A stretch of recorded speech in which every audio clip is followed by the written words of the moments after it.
Hello friend, मैं गणेश और आप देख रहे हो जी ई टेक्निकल फ्रेंड। आज की वीडियो में हम बात करेंगे कि मिक्सर ग्राइंडर की वायरिंग कैसे की जाती है। फ्रेंड देख सकते हो आप।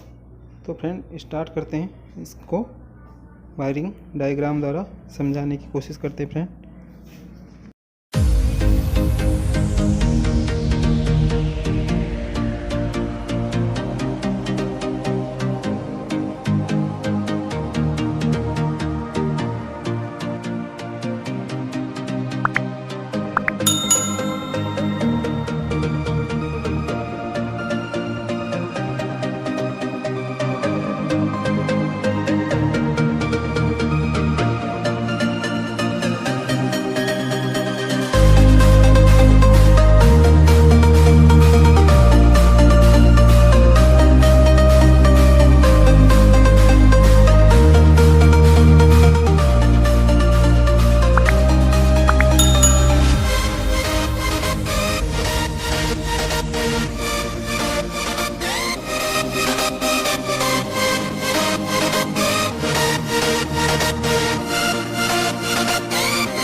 उम्मीद है कि आपको मिक्सर ग्राइंडर के वायरिंग के बारे में पता चल गया होगा फ्रेंड।